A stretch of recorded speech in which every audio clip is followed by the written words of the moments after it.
Hello, I'm Luke Westray for CNET here at the launch of the HTC One. We're going to take a look at some of this phone's software treats as well as some of the new features of HTC's Sense 5.0. Let's see what's new.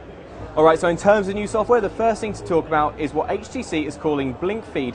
Now when you unlock the phone, as I've just done, it's what you see here. It's this mosaic style, tiled, very colourful, very brightly coloured list of news stories, social feeds. This thing pulls in from news sites, including CNET. It also pulls in Facebook updates, things like that. The idea being that right on your home screen, you've got very, very quick access to a couple of news stories that you're going to want to read if you're just looking at things in a hurry.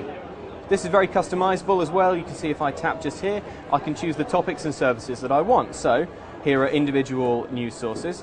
If I pop over to categories, if you're interested in design or gaming or music, then you can choose to have those things populating your Blink feed. Happily, when you pop into one of these, it doesn't take you to the browser, instead it opens it here. The bad news is that HTC told me that these things won't cache offline, so you will need an internet connection to read these stories, at least for now. If you want to share a story, there are a host of options at your disposal, including Dropbox, email, Google+, or Twitter.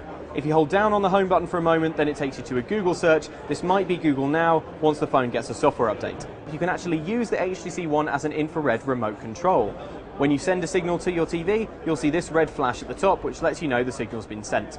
Finally, let's talk a little bit about HTC's Zoe camera. So the Zoe camera takes burst mode photos so that you can select the best of a series of stills from a short video. But once you go into the actual gallery itself, you get this rather interesting view here. So if I tap the event of today, you can see all of the photos and videos that were taken today mashed up into one 30-second video. The editing happens automatically and it looks quite fun, and it creates a clip that you could very, very quickly share to Facebook. Imagine something like Apple's iMovie, but with very little effort on your part. If you're familiar with the app Flipboard, then there'll be no surprises here, but I do like what HTC's done, and I do think this is quite an attractive interface. Hopefully it won't be something that you want to delete straight away, and it will actually keep you entertained in those moments of boredom. Even when you're looking at Blink Feed, you get access to key Android apps along the bottom here via this launcher, and if you swipe to the right, then you get a home screen, and it all starts to look a bit more like the Android that you're probably used to.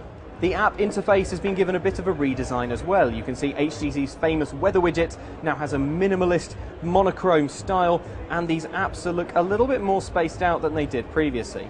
Something that's bound to rock the world of Android fans around the world is that HTC has ditched one of the touch-sensitive keys from underneath the screen. So on the right here you have a home button, on the other side you have back, but HTC has ditched the multitasking key.